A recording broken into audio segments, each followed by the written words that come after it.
এই হাদিসটা শোনার পর আমি চিন্তায় পড়ে গেছে। হাদিসটা মনে আছে? আমলিকা মিন সুন্নতি ফামান রাগিবা মিন সুন্নতি ফালাইসা মিন্নি।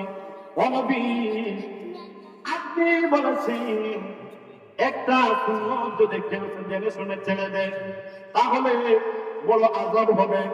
নবীজি বললেন হ্যাঁ। তারপর আমি ডাক দেব নবী গো, কিন্তু আমার এই জানা হয়ে গেল আপনার একটা সুন্নত বাকি আছে। জানেন সুন্নত কি? তার ডাক দেব নবী গো, আমি তো বিবাহ এখন আমার বাকি রয়েছে। বলেন সুবহানাল্লাহ। ও নবী, এই সুন্নতটা আমার বাকি রয়ে গেছে গো। ও নবী, এই সুন্নতটা যদি আমি আদায় করতে পারি নবী গো, ও নবী, আমার সব সুন্নত আদায় হয়ে যাবে। আর এই সুন্নতটা যদি আমি আদায় করি না, কাল কিয়ামতের দিন যদি এই সুন্নতের কারণে আল্লাহ রাব্বুল আলামিন আমাকে জাহান্নামে দিয়ে দেন গো নবী, ও নবী, আমি কি সুন্নত আদায় করতে পারবো না? বাইরে অনেক আমার ভাইরা দাঁড়িয়ে আছেন, আপনারা একটু সামনে সামনে, আমি বেশি সময়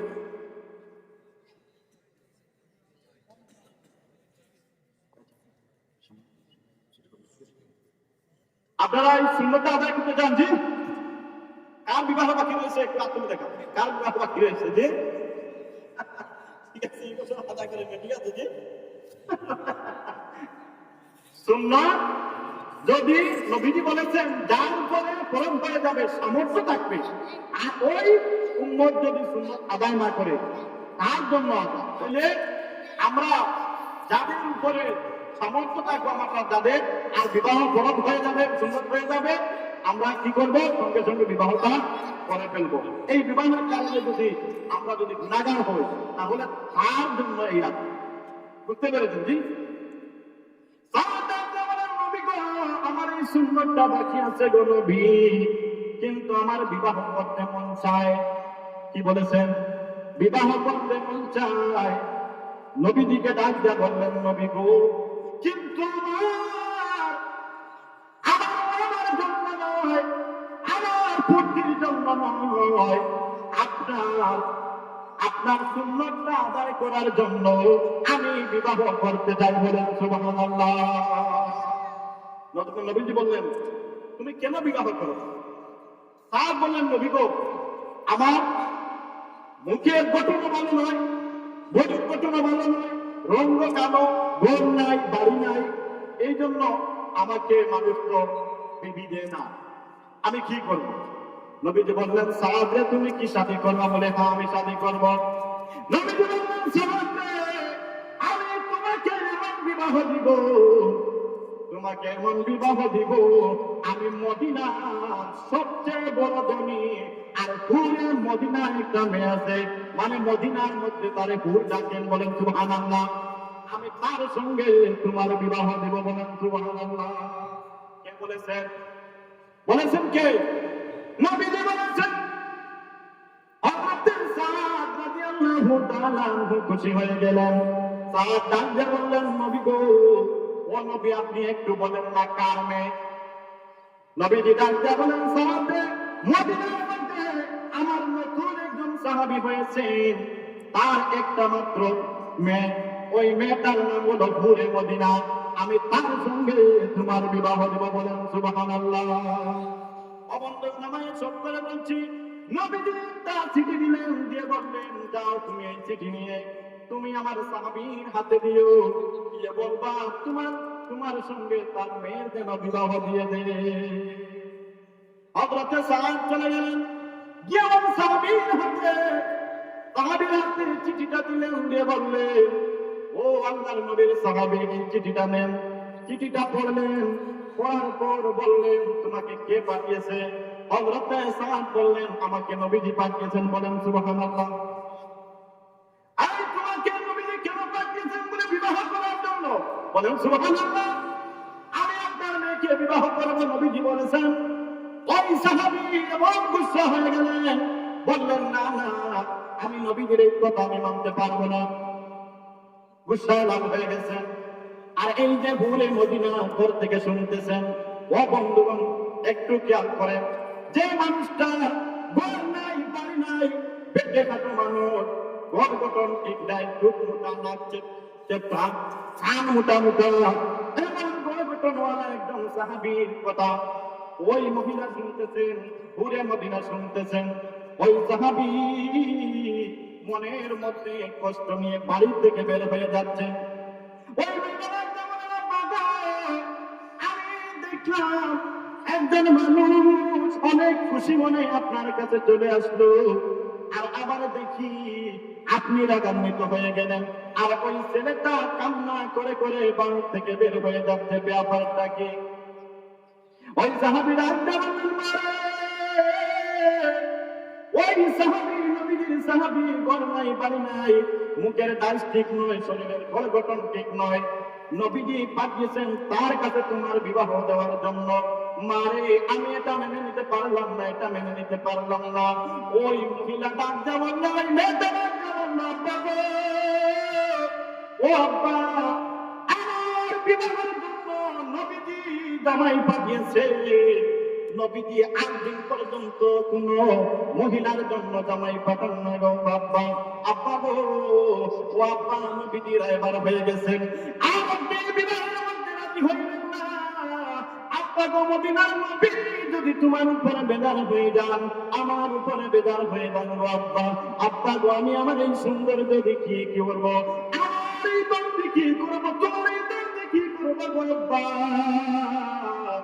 ও আব্বা, আমি এই বিবাহের মধ্যে রাজি হয়ে গেলাম, বলেন সুবহানাল্লাহ। ও আব্বা, এই ছেলেটাকে আপনি ফিরাইয়া আনেন গো আব্বা, ছেলেটাকে ফিরাইয়া আমি, আর আপনি তাড়াতাড়ি নবীর কাছে চলে যান, গিয়ে বলবেন আমি ওই সাদকে আমি স্বামী হিসাবে মেনে নিলাম। সাদকে ঘুরাইয়া আনলেন, আর ওই সাহাবী চলে গেলেন নবীর কাছে, গিয়ে ডাক দিয়া বললেন, নবী গো ইয়া রাসূলুল্লাহ, আমার মেয়ে রাজি হয়ে গেছে, আমিও রাজি হয়ে গেছি, আমার স্ত্রীও রাজি হয়ে গেছেন, আপনি বিবাহের কাজ করেন। সাহাবকে নবীজি ডাকে কাছের মধ্যে নিলেন, নিয়ে ডাক দিয়া বললেন, সাহাব রে, এখন তো বিবাহ ফিক্সড হয়ে গেছে, মেয়ে রাজি, বাবা রাজি, মাও রাজি, এখন তো বিবাহ হবে, তোমার কাছে কি টাকা আছে? হযরত সাদ ডাক দিয়া বললেন, নবী গো আমার কাছে তো টাকা নাই, আপনি তো আছেন, বলেন সুবহানাল্লাহ, আপনি আছেন, আপনি বিবাহের কাজ করেন। নবীজি বললেন, ও উসমান, আলী, তোমরা কে কোথায় আছো রে? তোমরা সবাই চলে আসো, সাদকে বিবাহ দেব। সবাই টাকা উঠালেন, সাদের বিবাহের টাকা হয়ে গেছে, বলেন সুবহানাল্লাহ। 400 দিরহাম দিয়ে বললেন, সাদ রে, যাও মার্কেটের মধ্যে চলে যাও, বিবাহের খরচ করো, বলেন সুবহানাল্লাহ। ও বন্ধুগণ আমার, হযরত সাদ রাদিয়াল্লাহু তাআলা বিবাহের মধ্যে গিয়ে শুনতেছেন যে কে যেন ডাকতে বলতেছে, ও নবীর সাহাবীরা, তোমরা কে কোথায় আছো রে? নবীজি যুদ্ধের মধ্যে রওনা হয়ে গেছেন। কে কোথায় আছো? নবীজি যুদ্ধের মধ্যে রওনা হয়ে গেছেন, নবীজির সঙ্গে চলে এসো। হযরত সাদ বলেন, আমি যেই সময় শুনলাম আমার নবীজি যুদ্ধে যাইতেছেন, আমি আর বিবাহের মধ্যে লাগলাম না, ওই বিবাহের টাকাগুলা দিয়ে আমি একটা ঘোড়া কিনলাম, একটা তরবারি কিনলাম, বলেন সুবহানাল্লাহ। ও বাবার আমার, হযরত সাদ চলে গেলেন, যুদ্ধের মধ্যে চলে গেলেন। যুদ্ধ করতে করতে দেখা যায় সাদের শরীরের মধ্যে কালো একটি কাপড়, আর সাদ যুদ্ধ করতেছেন, চিনা যায় না কে যুদ্ধ করতেছেন। এমন সময় সাহাবীরা দেখেন সাদ পড়ে গেছেন, সাদের কাছে চলে গেলেন, গিয়ে কাপড়টা সরাইলেন, সরাইয়া দেখা যায় হযরত সাদ যুদ্ধ করতেছেন, বলেন সুবহানাল্লাহ। যে মানুষটা বিবাহের জন্য চলে গেল, কিন্তু নবীজির প্রেম মহব্বত দিলের মধ্যে থাকার কারণে বিবাহ করতে চাইলেন না, সাদের হাত কাটা, পাও কাটা, লেগটা পতাকাটা উঁচু করে রেখেছেন, ইসলামের পতাকা। সাহাবীরা জিজ্ঞাসা করলেন, ও সাদ, তোমার হাত কাটা, পাও কাটা, তুমি তো বিবাহের খরচ করার জন্য গিয়েছিলা, সাদ রে, ও সাদ তুমি কেন তুমি যুদ্ধের মধ্যে আসলা? হযরতে সাদ ডাক দিয়ে বলেন, আমি নবীজির কথা শুনে আমি আর বিবাহের খরচ করতে চাইলাম না। ও সাদ সবকিছু বুঝলাম, কিন্তু তোমার গায়ের মধ্যে যে কালা কাপড়টা লাগানো এটা কিসের জন্য? হযরতে সাদ বললেন, ও সাহাবীরা তোমরা আমার নবীকে বলে দিও আমি এই শরীরের মধ্যে কাপড়টা লাগানোর কারণ হলো নবীজি তো স্বার্থপর নবী নয়। নবী যদি দেখেন আমি যুদ্ধ করতেছি, নবী তো আমাকে মানা করবেন।